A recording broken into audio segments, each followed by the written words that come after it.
वासुदेवाय। ओम नमो भगवते वासुदेवाय। ओम नमो भगवते वासुदेवाय। ओम नमो भगवते वासुदेवाय। ओम नमो भगवते वासुदेवाय। ओम नमो भगवते वासुदेवाय। ओम नमो भगवते वासुदेवाय। ओम नमो भगवते वासुदेवाय। ओम नमो भगवते वासुदेवाय। ओम नमो भगवते वासुदेवाय। ओम नमो भगवते वासुदेवाय। ओम नमो भगवते वासुदेवाय। ओम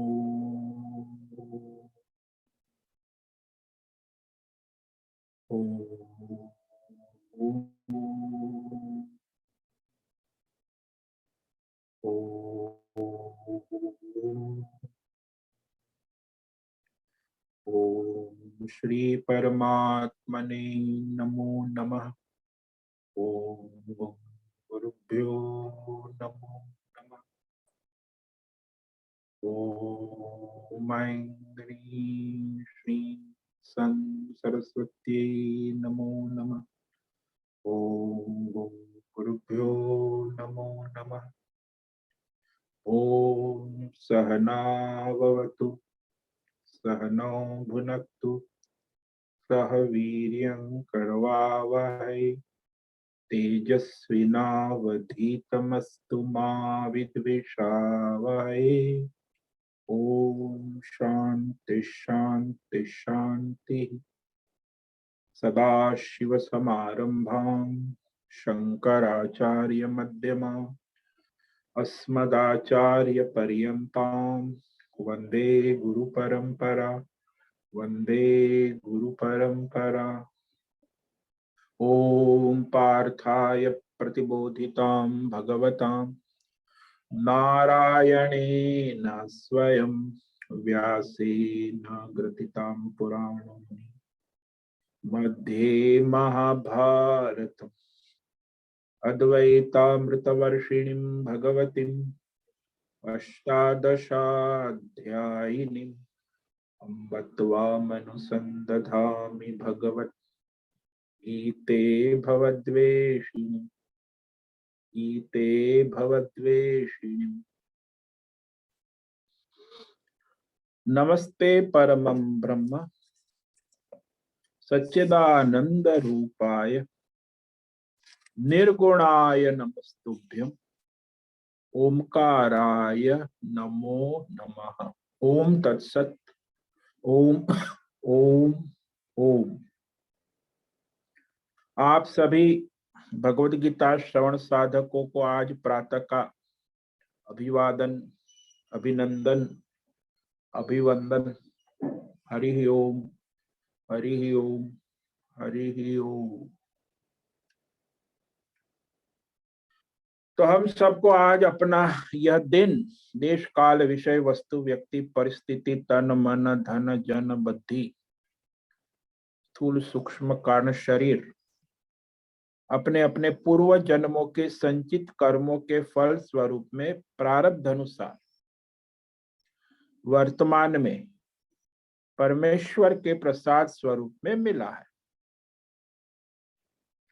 तो आज का ये दिव्य भव्य दिन, तो इसका परमार्थ हेतु निष्काम सेवा यज्ञ दान तप योग साधना उपासना भक्ति के लिए समर्पित करें और कराए। आज विक्रम संवत 2079 और प्रथमा तिथि, दो तिथियां साथ में। प्रथमा ये 9:28 तक है और फिर द्वितीया कल सुबह 4:51 तक द्वितीया थी। उसके बाद तृतीया लग जाती, यानी एक दिन में 2 तिथियां साथ में है, इसलिए 2 नक्षत्र भी है। अभी ज्येष्ठा नक्षत्र 7:48 और फिर कल सुबह 28:54 यानी 4:54 तक मूला नक्षत्र रहेगा। आज है रविवार और ये हेमंत ऋतु चल रही। यहाँ का रात्रि का न्यूनतम तापमान 9 डिग्री रहा है और दिन का अधिकतम तापमान 24 डिग्री। और यहाँ वायु की गति 3-4 किलोमीटर और गंगा जी का प्रवाह 5 किलोमीटर प्रति घंटा प्रवाहित हो रहा। तो ईस्वी सन 2021 दिनांक 5 दिसंबर और यह सुबह के 7 बजने वाले संडे। आज तो संडे, हॉलीडे, तमोगुण डे, तमोगुण और रजोगुण। तो ये दिन जो है कलयुग का दिन चल, कलयुग के 5246 वर्ष हो चुके और उसका असर सारे विश्व में दिख रहा है, धीरे धीरे और बढ़ेगा। तो आज यहाँ पृथ्वी लोक, उत्तर हिमालय, उत्तराखंड, शिवालिक पर्वत, नीलकंठ, महादेव, ऋषिकेश, मुनि की रेती, शीशम जाड़ी, अवधूत बड़ा आश्रम, गंगा किनारे से हम स्वामी उत्तमानंद सरस्वती भगवत गीता के आचार्य शिष्य स्वामी चिन्मयानंद सरस्वती महाराज, कैवल्याद्वैत वेद व्यास भगवत पाद शंकराचार्य संन्यास परंपरा से शिक्षित दीक्षित, सनातन वैदिक भारतीय हिंदू धर्म अनुसार संपूर्ण भगवत गीता ज्ञान यज्ञ ऑनलाइन जूम चैतन्यमय जीवंत लाइव प्रसारण के अंतर्गत यह व्याख्यान माला में आज अध्याय 11 विश्व रूप दर्शन योग के श्लोक नंबर 18 से व्याख्यान करेंगे, संस्कृत एवं हिंदी में। सरल, दिव्य, पवित्र, व्यावहारिक, सटीक, पूर्ण वर्ण, अक्षर, पद, वाक्य, पंक्ति, श्लोक, अध्याय की संगति, संधि, अन्वय, शब्दार्थ, वाक्यार्थ, भावार्थ, रहस्यार्थ के यथार्थ तात्पर्य सहित वैदिक शास्त्र, वेद व्यास साहित्य, शांकर भाष्य एवं परंपरागत अष्ट सन्यासियों आचार्यों की टीका टिप्पणी सहित आज का यह दिव्य व्याख्यान करेंगे। कृपया आप सभी श्रद्धा भक्ति ध्यान से परिपूर्ण होकर यह श्रवण साधना करें और कराएं। अपनी अध्यात्म, भौतिक, दैवी अशांति, द्वंद्व, मोह, विक्षेप, भ्रम, भ्रांति, अविवेक से रहित होकर मन वचन कर्म से एकाग्र, एक रूप, सात्विक, विवेक बुद्धि से यह श्रवण साधना करे और कराए। बाद में पुनः पुनः इस पर चिंतन, मनन, स्वाध्याय, अभ्यास करे और कराए। अपना, स्वयं का और सबका परम कल्याण करे और कराए। ओम तत्सत। ओम ओम ओम। तो ये जो साधनाएं हैं, करना और कराना, वो दोनों साधना है। स्वयं करना, पढ़ना और पढ़ाना। हालांकि पढ़ना तो सामान्य है, लेकिन पढ़ाना ये बड़ी साधना है। तो करना और कराना, करना तो असुर लोग तो करते भी नहीं है, कराने की तो बात छोड़ो, लेकिन जो सात्विक होते, धर्मात्मा होते, वो करते भी है और कराते।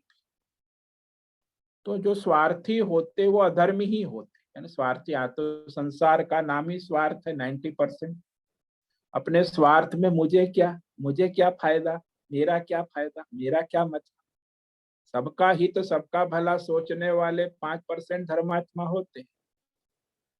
तो अपने स्वार्थ में ही जीते हैं, स्वार्थ में ही मरते हैं, और परेशान स्वयं रहते हैं, दूसरों को भी परेशान ही करते रहते हैं।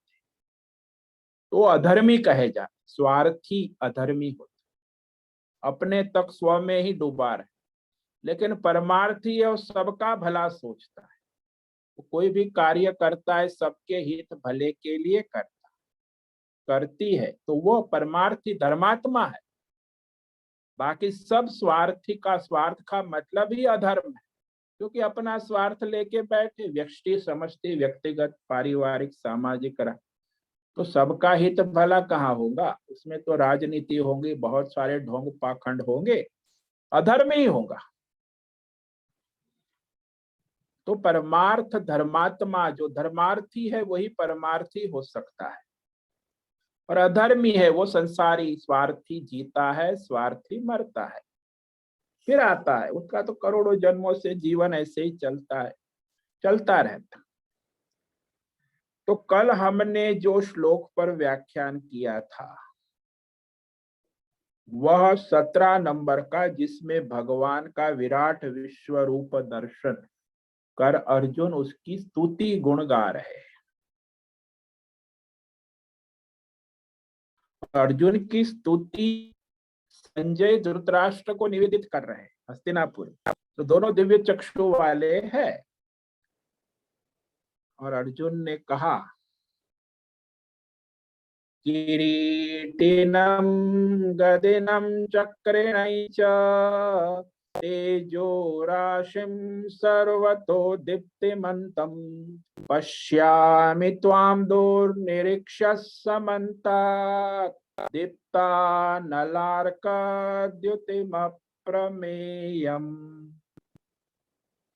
तो भगवान को हाथ जोड़कर गदगद होकर कह रहे, बड़े गदगद है, भावुक हो चुके, और अपने हृदय के भाव प्रकट कर रहे कि मैं आपको, त्वाम किरीटिनम गदिनम चक्रिणम सर्वत दीप्तिमंतम पश्या,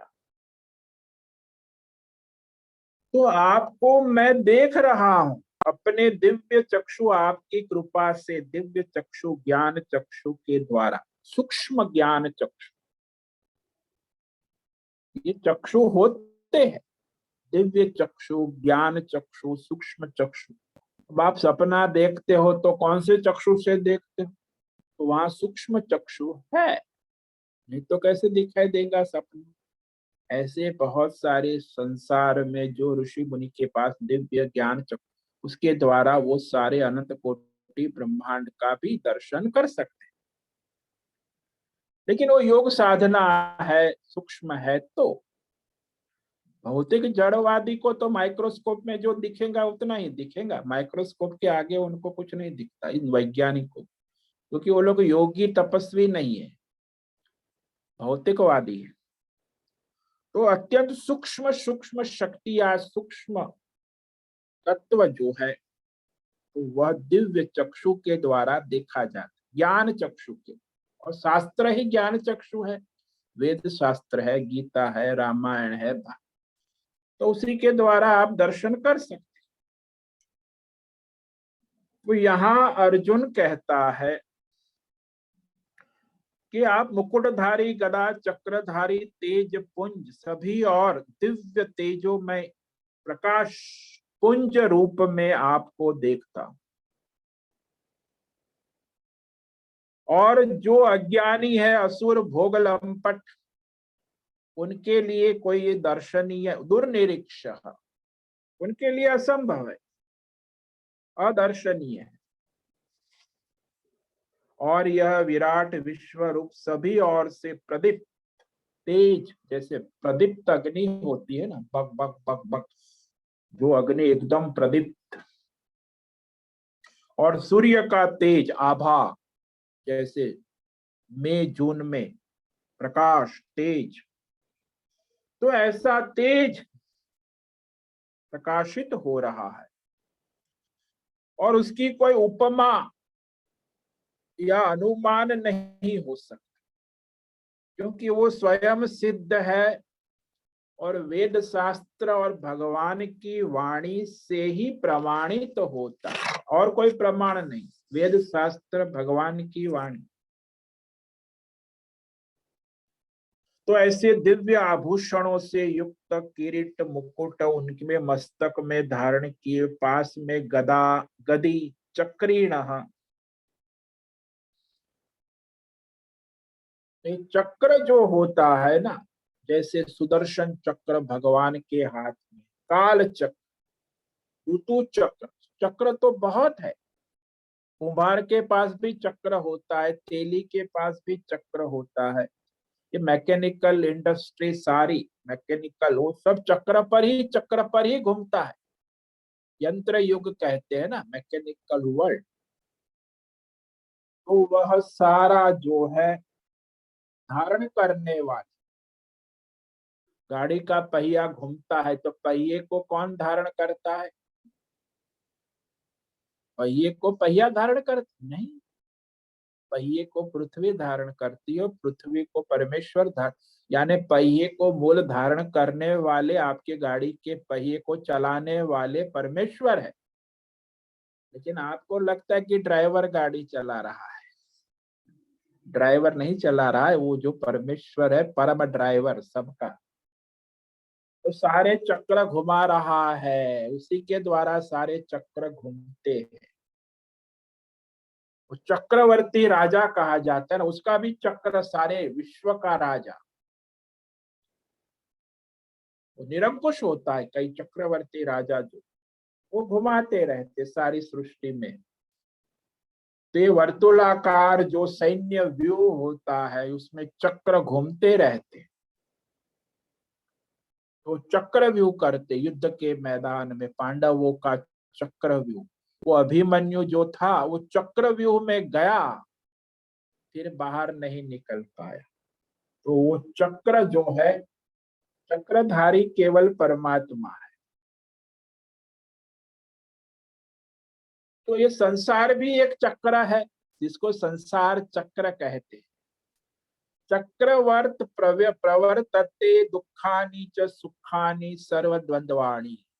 मनुष्य के जीवन में सारे सुख दुख, लाभ हानि, जय पराजय, मान अपमान, जन्म मरण, अनंत द्वंद्व का चक्र घूमता रहता है। और चक्र को घुमाने वाले ईश्वर है, तो चक्रीणम है। कोई भी मनुष्य में ये सुख दुख का चक्र घूमता ही रहता, एक समान नहीं हो। तो इस प्रकार भगवान सभी चक्रों को धारण करने वाले परम चक्रीणम, चक्रधारी है। और वह सब ओर से तेज प्रकाश, तेज पुंज, यानी उनका तेज सर्वत्र व्याप्त है। ऐसा कोई स्थान नहीं है कि जहां उनका तेज ना हो। और अत्यंत कठिनाई से देखा जा सके ऐसा, यानी अज्ञानियों को तो देखा ही नहीं जा, लेकिन ज्ञानी होता है, उसे भी बड़ी कठिनाई से देख सके, उसे दुर्निरीक्षक है। और ऐसा तेज दीप्ता नलार्क द्युति, ऐसा, तो वह, उसकी समानता नहीं हो सकती और किसी तेज से। सभी तेजों का तेज, सूर्य चंद्र अग्नि तारे, सबके तेजों को प्रकाशित करने वाला तेज है। तो ऐसा विराट विश्व रूप का प्रसंग चल रहा है, सगुण साकार विराट विश्व। तो उसमें अर्जुन अचानक निर्गुण निराकार का प्रतिपादन करते हैं। हालांकि ये यहाँ उचित नहीं है, फिर भी अर्जुन का कहना है कि आपकी जो योग माया शक्ति जो है वो निर्गुण निराकार का केवल हम अनुमान ही करते हैं, यानी अनुमानित है। वो अर्जुन देख नहीं रहा, वो अनुमान कर रहा है कि निर्गुण निराकार कैसा है। तो ये कहता है श्लोक नंबर 18, त्वमक्षरं परमं वेदितव्यम् त्वमस्य विश्वस्य परं निधानम् त्वमव्ययः शाश्वतधर्मगुप्ता सनातनस्त्वं पुरुषो मतो मे। त्वम् अक्षरं परमं वेदितव्यं त्वम् अस्य विश्वस्य परं निधानम् त्वम् अव्यय शाश्वत धर्मगुप्ता सनातनस्त्वं पुरुष मत मे। यहाँ अर्जुन ने 4 बार त्वम पद का प्रयोग किया। त्वम पद, आप, यानी आप निर्गुण निराकार विश्वेश्वर, आप जानने योग्य, वेदितव्यम, परम परमम परमम, सुपरलेट, सर्वोत्कृष्ट, सर्वश्रेष्ठ, परात्पर, अक्षरम, यानी जिसका कभी क्षय नहीं होता, ऐसे इम्पेरिशेबल पर ब्रह्म परमात्मा है। ये अर्जुन कह रहा है, निर्गुण निराकार तत्व का अनुमान कर रहा है। हालांकि उसे खाली बोल ही रहा है, उसे अनुभूति नहीं है, लेकिन वो अनुमान कर रहा है। सो अनुमानित निराकार किया विवरण दे रहा है। फिर कहा त्वमस्य विश्वस्य परम निधानम, फिर परम, आप इस पूरे पिंड ब्रह्मांड के सर्वोच्च, सर्वोत्कृष्ट निधान, निधान यानी मूल आश्रय। जैसे वृक्ष का मूल आश्रय बीज होता है, बीज के बिना विराट विश्व, पीपल का, आम का पेड़ नहीं होता। तो पेड़ का आश्रय, ऐसे संसार का आश्रय ऊर्ध्व मूल मध्य शाख, ये सारे पिंड ब्रह्मांड का, इस ब्रह्मांड के परम आश्रय यानी मूल, ऊर्ध्व मूल, और फिर नीचे सारा संसार।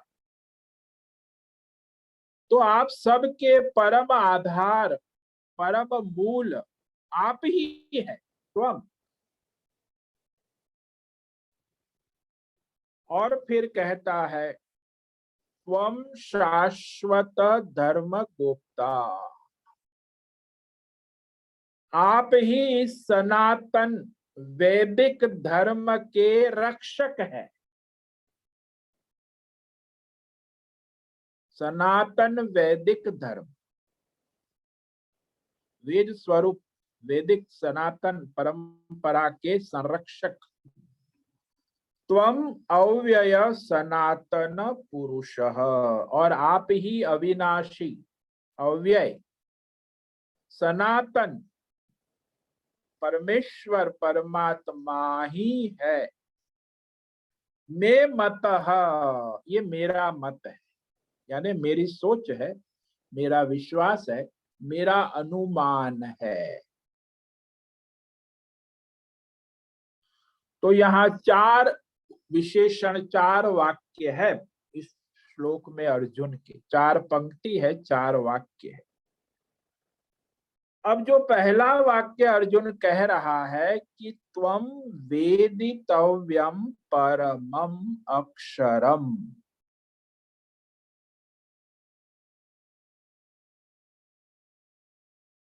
तो आप जानने योग्य वेदितव्यम, दुनिया में यदि जानने योग्य कोई सर्वश्रेष्ठ है तो वो है परमात्मा तत्व, वेदितव्य। जो धर्मात्मा, योगी, सन्यासी, मुमुक्षुओं के द्वारा जानने योग्य, असुरों के द्वारा नहीं। असुर तो भाई संसार में ऐसे ही जीते हैं और मर, भोगी। ये तो योगी है, धर्मात्मा है, सन्यासी है, भक्त है, मुमुक्षु है, तो उसके द्वारा जानने योग्य जो है वह है परमम अक्षरम। वह परम अक्षर पर ब्रह्म परमात्मा ही है, सर्वांतर्यामी, सर्व साक्षी, सर्वमय। यानी जो कभी नष्ट नहीं होता, उसमें न उत्पत्ति है, स्थिति है, न लय है, न पुनः, शाश्वत कहा ना, पर ब्रह्म से कहते हैं। त्रिकाल अबाधे, तीनों काल में ज्यों का त्यों पूर्ण रहता। पूर्णमद पूर्णमिदम पूर्णात् पूर्णमुदच्यते पूर्णस्य पूर्णमादाय पूर्णमेवावशिष्यते। परमात्मा ही पूर्ण रहते हैं, तो उसे परमात्मा कहते हैं, पर ब्रह्म कहते हैं। और उसे केवल धर्मात्मा, योगी, सन्यासी, तत्वज्ञानी, मुमुक्षु के द्वारा जानने योग्य है, वह परम तत्व। तो वह त्वम अस्य विश्वस्य परम निधानम।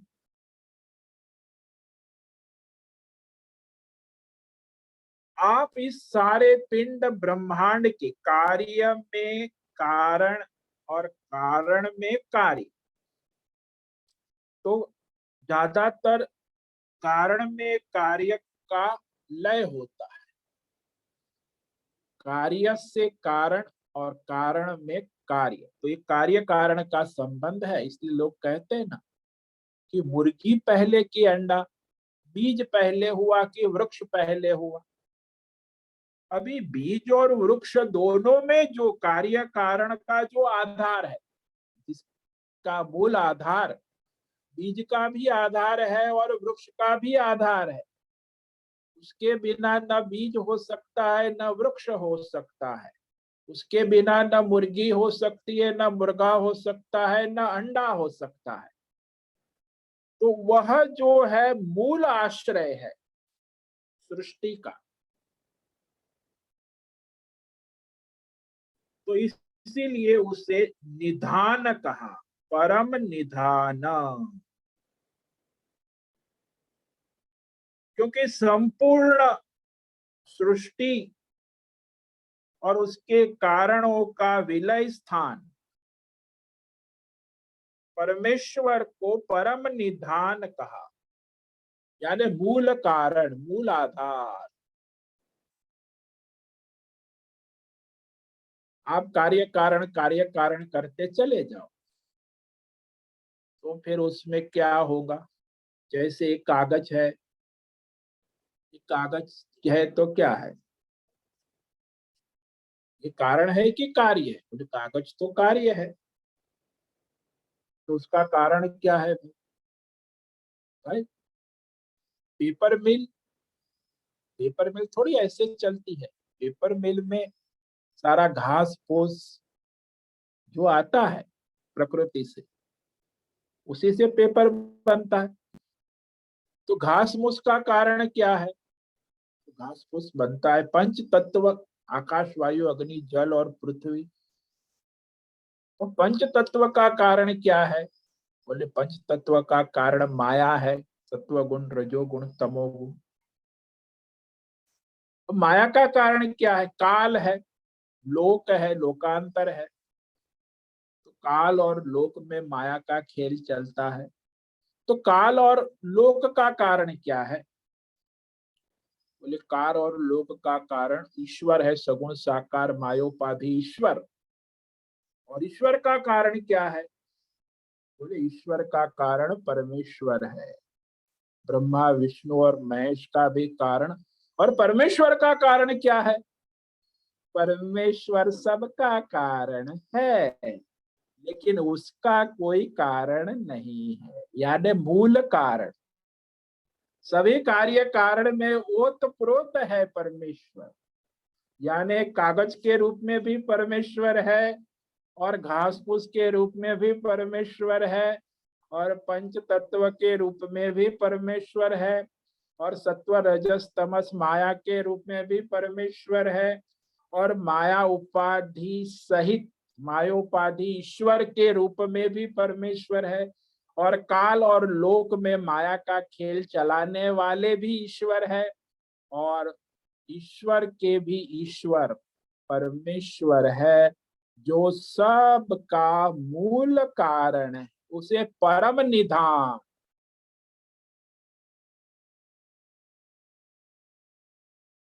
आश्रय, मूल आश्रय सबका। तो हम कहते हैं भाई हमारा जीवन किसके आश्रय है? भगवान के आश्रय है सबका। अरे ब्रह्मा विष्णु महेश का भी जीवन ब्रह्म परमात्मा के आश्रय है, तो जीव की क्या बात? सब उसी के आश्रय में है, वो सबका मूल कारण है, और वो कभी नष्ट नहीं होता। वो शाश्वत नित्य ज्यों का त्यों है, अभी भी है, पहले था और आगे रहेगा, यानी काल अबाधित। शाश्वत कहा ना, सनातन। और ये जो हमारा वैदिक सनातन धर्म है, वेदों से प्रमाणित, उसके रक्षक स्वयं परमात्मा ही है।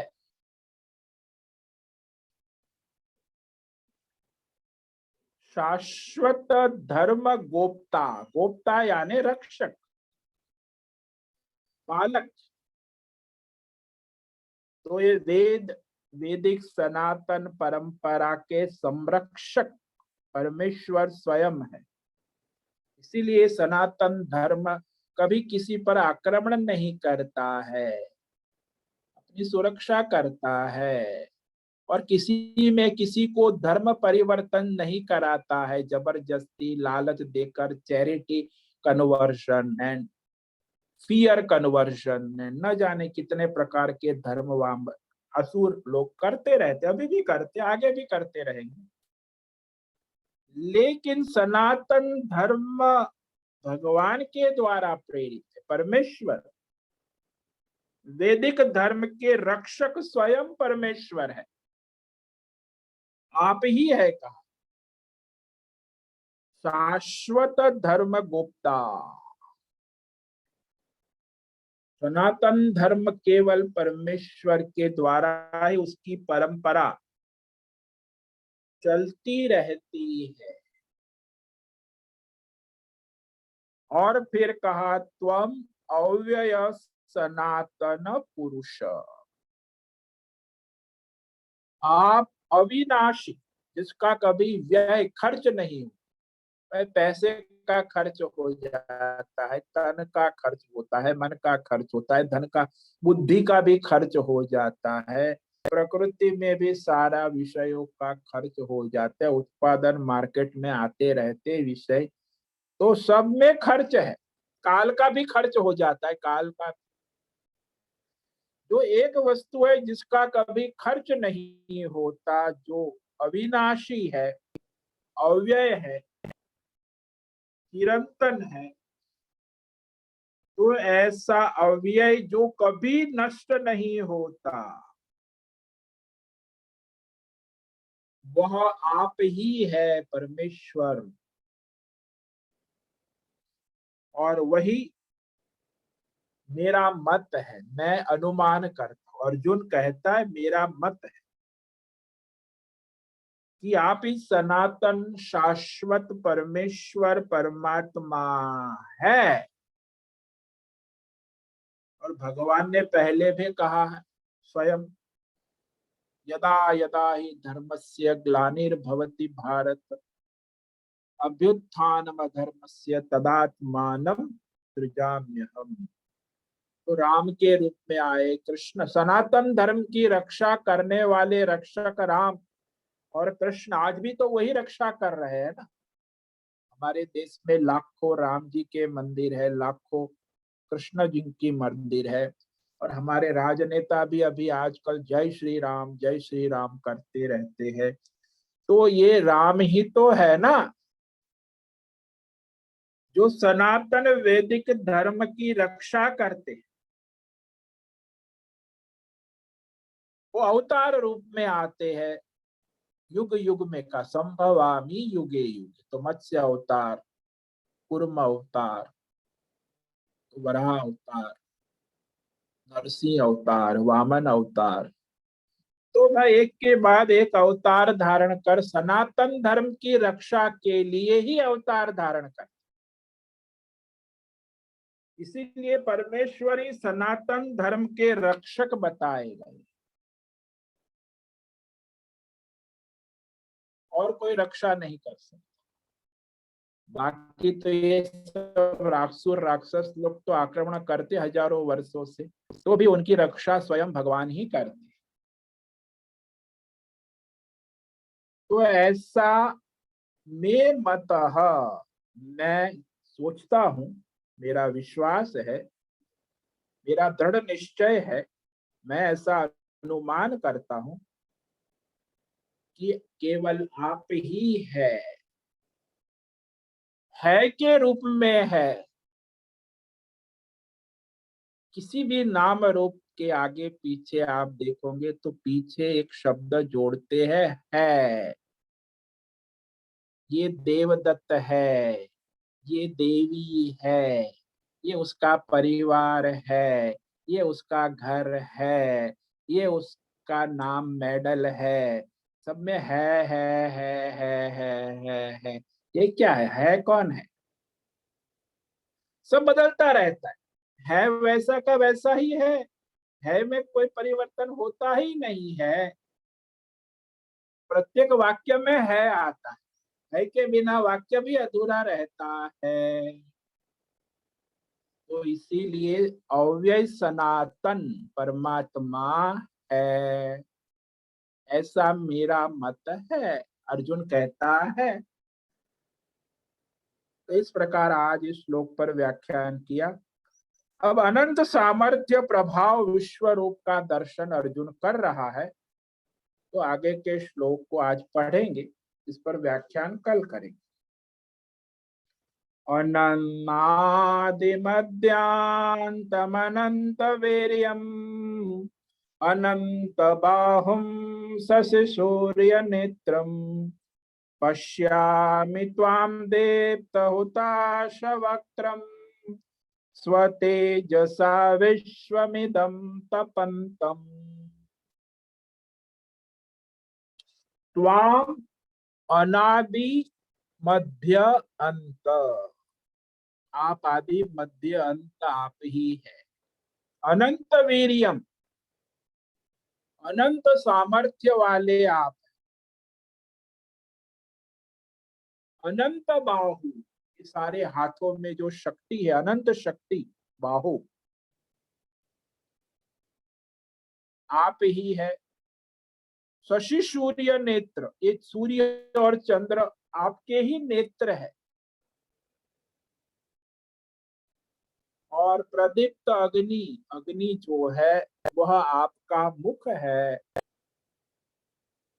और स्व तेजसा, आप अपने स्वयं के दिव्य तेज से इस सारे पिंड ब्रह्मांड अध्यात्म भौतिक दैवी जगत को संतप्त कर रहे हैं।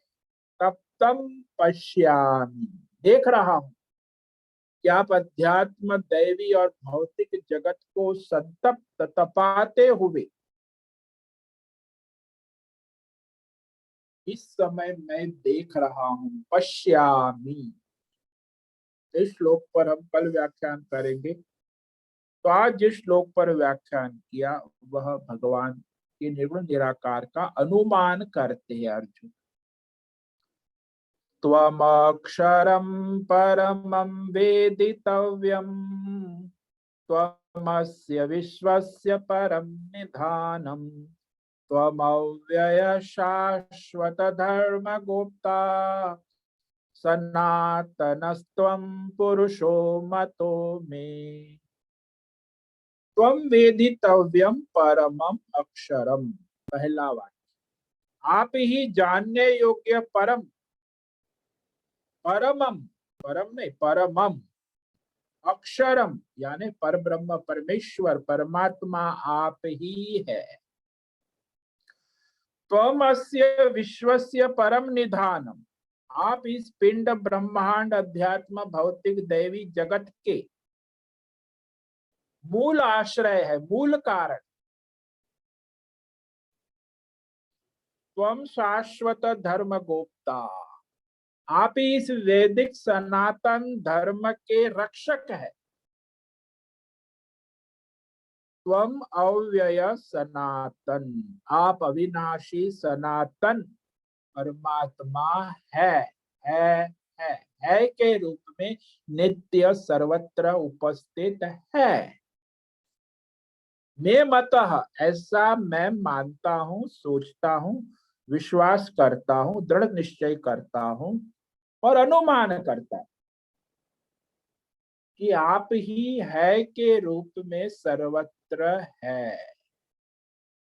ओम नमो नारायणाय, ओम नमो नारायणाय, ओम नमो नारायणाय, ओम नमो नारायणाय, ओम नमो नारायणाय।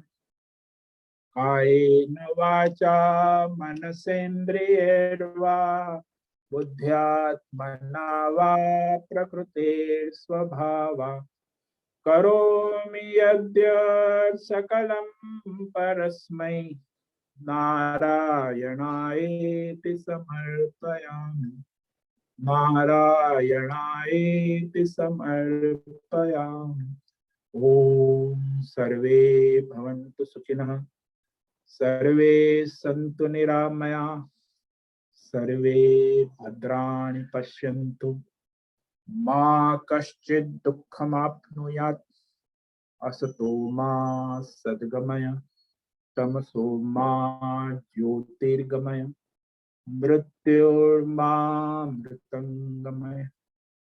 ओम पूर्णमद पूर्णमिदं पूर्णात् पूर्णमुदच्यते पूर्णस्य पूर्णमादाय पूर्णमेवावशिष्यते। ओम शांति शांति शांति। ओम गुरुभ्यो नमो नमः। ओम तत्सत। ब्रह्मार्पणमस्तु। ओम ओम ओम।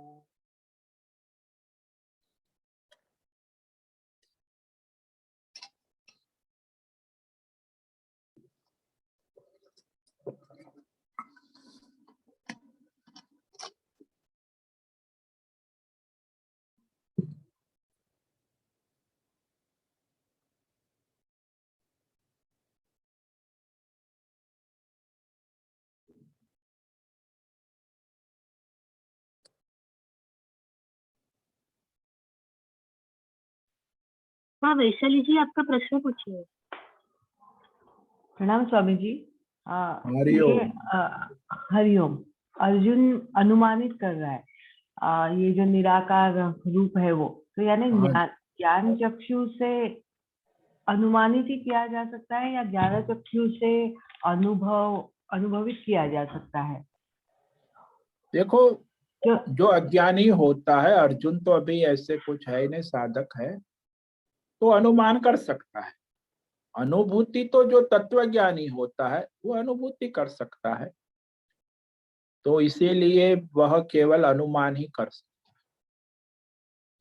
अनुभूति के पात्रता उसमें आए तब जाके अनुभूति कर सकता है। निर्गुण निराकार की अनुभूति अलग चीज है और अनुमान अलग चीज है। शास्त्रों से आप सुनते हो तो आप अनुमान करते हो कि हाँ ऐसा निर्गुण निराकार तत्व है, तो अनुमानित है ना, अनुभव तो नहीं है आपका। ऐसे ही अर्जुन भी यहाँ ये निर्गुण निराकार विश्व रूप का अनुमान करते। वो मत कहे, मेरा मत, मैं ऐसा मानता हूं। मानता हूं मतलब अब आप अनुमान कर रहे हो, आप जानते हो, लेकिन वो अनुभूति में नहीं है। आप विश्वास करते हो, आपको श्रद्धा है, भक्ति है, इसीलिए आप अनुमान भी करते हो, सोचते हो कि ऐसा भगवान का रूप है, तो ऐसा आपकी बुद्धि का निश्चय भी है, लेकिन अनुभूति नहीं। तो उसके लिए तो जो योग साधना में भगवान ने कहा है, कर्म योग, निष्काम ध्यान योग, तो निष्काम कर्म योगी होता है वो ज्ञान योग की अनुभूति का अधिकारी होता है। सकाम कर्म योगी जो होता है वो ज्ञान योग की अनुभूति का अधिकारी नहीं होता। वो सकाम ज्ञान योगी अनुमान करता है, उसको अनुभूति कभी नहीं हो सकती। तो ज्ञान की अनुभूति का अधिकारी निष्काम कर्म योग भक्ति योग में जो लगा है, उसी को इस ज्ञान योग की अनुभूति का अधिकार प्राप्त हो। जैसे यूनिवर्सिटी में पीएचडी कौन करता है? जो अपना प्राइमरी फर्स्ट क्लास पास करता है, फिर वो मैथ्स में 100 में से 100 लाता है, फिर 90% लाता है, फिर एमए कर देता है मैथमेटिक्स विथ फर्स्ट क्लास, तो फिर वो गोल्ड मेडल है, फिर वो पीएचडी करता है, तो उसने योग्यता है। तो ज्ञान योग सिद्ध होता है। पीएचडी तो अरे गहरे नथु कह रहे हजारों लाखों करोड़ों विद्यार्थी दुनिया में है, लेकिन पीएचडी कितने लोग करते हैं? अनुमान तो सब करते हैं। तो वो ज्ञान की अनुभूति जो है ना, वह इस परमार्थ ज्ञान की अनुभूति धर्मात्मा भी नहीं कर सकता। केवल निष्काम कर्म योगी जो क्वालिफाइड हो जाता है, फिर निष्काम ध्यान योग भक्ति योग क्वालिफाइड कर लेता है, तो निष्काम भक्ति योगी जो होता है ईश्वर समर्पित सगुण साकार, तो वो निष्काम भक्ति योग करने वाला वह परमेश्वर के निर्गुण निराकार तत्व के साक्षात अनुभूति करते हैं। समझ में आया? सिर्फ ज्ञान चक्षु मिलने से वो अनुभूति वहां तक तो पहुंचना आसान नहीं। ज्ञान चक्षु से सिर्फ देखा जा सकता है विश्व रूप। हाँ, तो अनुमान कर ज्ञान सकते हैं चक्षु आप। नहीं देखा। हाँ, वो अनुभूति चक्षु तो अनुभूति तो भाई वो योग्यता होगी तभी होगा ना। अब अर्जुन को तो टेम्पररी दर्शन हो गए, बस उससे कुछ अर्जुन के हृदय में केवल भगवान के प्रति भक्ति भाव अनन्य निष्काम भक्ति प्रकट हो जाएगी। उसका यही बेनिफिट होगा कि उसके अंदर भगवान के प्रति अनन्य भक्ति भाव प्रकट होगी और वो फिर अपना स्वधर्म करेगा। तो इस तरफ फिर योग्यता प्राप्त करेगा, तब वो इस ज्ञान के अधिकारी हो। तो ज्ञान के अधिकारी केवल निष्काम कर्म योग, निष्काम ध्यान योग, निष्काम भक्ति योगी ही हो सकते। आजकल जो योगी बाजार में दुनिया में जो 90% योगी अपने को कहते, बड़ी बड़ी दुकान लगा के बैठे, आश्रम इंटरनेशनल, तो ये सब प्रोफेशनल सकाम कर्म योगी, सकाम ध्यान योगी, ध्यान का बिजनेस, सकाम भक्ति योगी का बिजनेस करने वाले, उनको वह ज्ञान का केवल अनुमान ही होता है, वो अनुमानित अनुभूति नहीं होती। इसलिए अनुभूति जिसको हुई है, जैसे मीराबाई है, कबीर है, शंकराचार्य है, वेद व्यास है, सुखदेव है, तो ये सब लोगों ने अनुभूति की है निष्काम कर्म योग, ध्यान योग, भक्ति योग साधना की परिपक्वता के बाद। इसलिए पहले धर्मात्मा बनना आवश्यक है, फिर कर्मयोगी, निष्काम, वो भी सकाम कर्मयोगी बनना भी अच्छा है, फिर निष्काम कर्मयोगी। तो सकाम ध्यान योगी है तो बेटर है धर्मात्मा, लेकिन निष्काम ये बड़ी ऊंची बात। इसलिए भगवान गीता में ज्ञान के लिए निष्काम ही साधन है। सकाम जो है वो संसार का साधन है, भोग का साधन, और निष्काम योग है वो परमार्थ का साधन है। तो ज्यादातर लोग चॉइस करते हैं, सकाम योग करते हैं, सारे कर्म योग, और उसको भोग मिलता है, ऐश्वर्य मिलता है, संसार मिलता है, लेकिन परमार्थ नहीं होता। तो निष्काम में ही परमार्थ सिद्ध होता है। समझ में आया?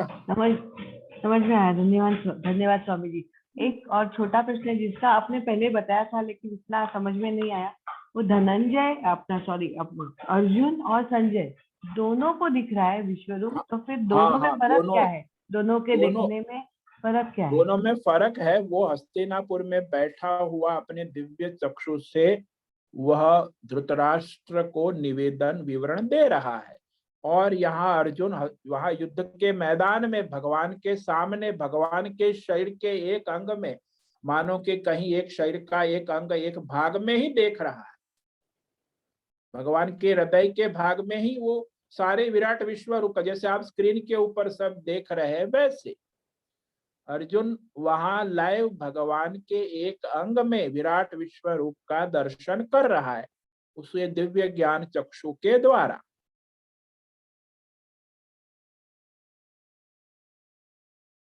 तो दोनों देख रहे हैं ना, लाइव तो दोनों है ना। वहां वो दिव्य चक्षु से संजय लाइव है, और यहाँ अर्जुन लाइव भगवान के सामने है।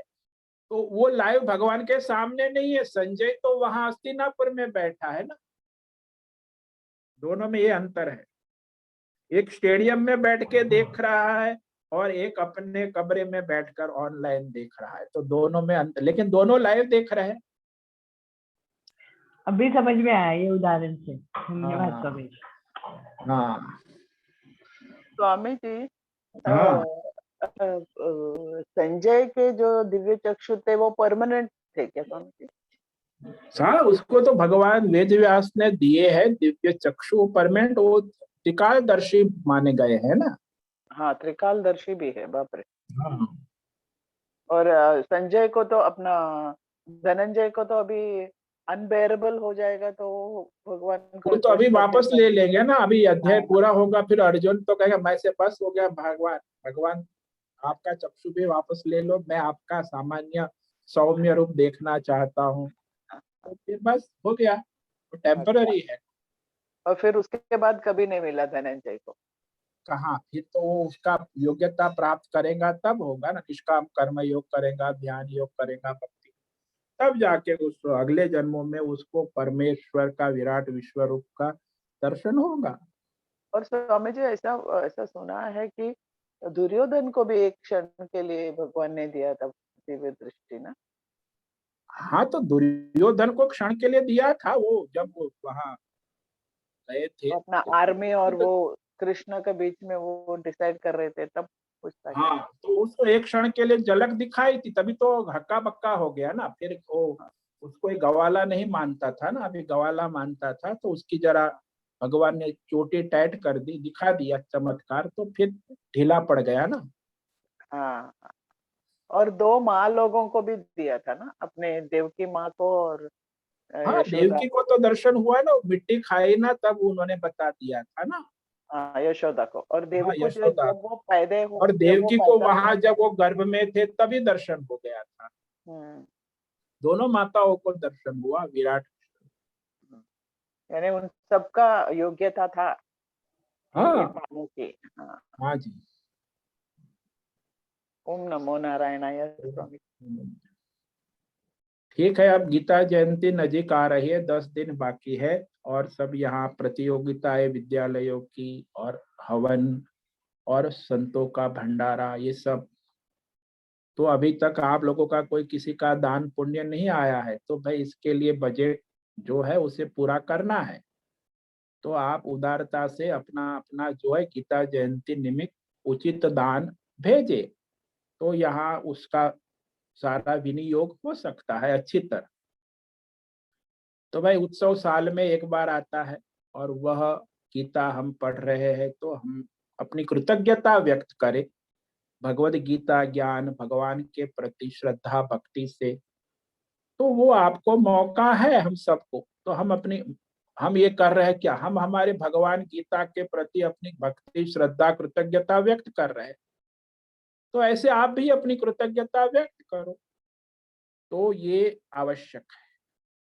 आजकल मैं देखता हूँ यहाँ पंडित भी, कल वो पंडित जी से हम बात कर, वो कहते दक्षिणा कितनी मिलेगी, मैंने बोला 11, पिछले बार 1800 दिया था, अब वो दक्षिणा के लिए लड़ रहा है। मैंने कहा देखो पंडित, तुम्हारा जीव दक्षिणा में है, और तुम्हें न गीता से कोई मतलब है, न श्लोक से, न हवन से, न हमसे, न भगवान कृष्ण से। तुम केवल जो यज्ञ करने जा रहे हो उसमें तुम्हें केवल दक्षिणा ही दिख रही। तो ऐसी जड़ बुद्धि हो गई है ब्राह्मणों की भी। अरे भाई तुम्हारी बाजारू बुद्धि है, वो महिला होती है बड़ा प्रेम दिखाती है अपने बाजारू ग्राहक को, तो वो थोड़ी ग्राहक को प्रेम दिखाए, वो तो उसको पैसे से मतलब है। तो भाई बाजारू बुद्धि, न तुम्हें कोई भगवान में श्रद्धा है, न गीता में है, न यज्ञ में है, न गीता के श्लोक में है, तुम्हें केवल दक्षिणा चाहिए। तो ऐसे ब्राह्मणों की भी जड़ बुद्धि हो। अरे भाई तुम बाजारू हो गए, तुम भगवान का पूजा करते हो कि बाजार करके बैठे, और तुम्हारे में और उस बाजारू महिला में क्या फर्क है? वो भी बड़ा प्रेम दिखाती है, भक्ति दिखाती है, श्रद्धा अपने ग्राहकों के प्रति, और उसका जेब खाली करती है, और क्या करती। तो ऐसा नहीं, श्रद्धा भक्ति जो है भगवान के प्रति, गीता के प्रति, शास्त्र के प्रति, गुरुजनों के प्रति कृतज्ञता व्यक्त होनी चाहिए। केवल बुद्धि जड़ अर्थ प्रधान नहीं, धर्म प्रधान। आजकल मैं देख रहा हूं बुद्धि सब अर्थ प्रधान ही सब सोच, न धर्म आएगा तो ईश्वर आएगा। ईश्वर प्रधान बुद्धि तो हम दूर की बात, पहले धर्म प्रधान तो धर्म के अनुसार सोचो ना, सब अर्थ के हिसाब से ही सोचते, ऐसा नहीं। इसीलिए विवेक करो, जीवन धर्म प्रधान ईश्वर प्रधान करो, तभी आपका कल्याण हो। नहीं तो आपका जीवन, आप अर्थ प्रधान जीते हैं तो आपका जीवन उस बाजारू महिला से बढ़कर है ही नहीं। आपका जीवन अर्थ प्रधान है, धर्म है ही नहीं, तो आप कहां से मनुष्य में आए? आप तो असुर राक्षस ही बनेंगे। तो जीवन धर्म प्रधान, पहले धर्मात्मा, और फिर ईश्वर को लाओ। जीवन धर्मात्मा होते उसके जीवन में ही ईश्वर आता है। ठीक है, आप सभी को आज का ओम नमो नारायणाय, ओम नमो नारायण। ओम नमो नारायणाय, सबको ओम नमो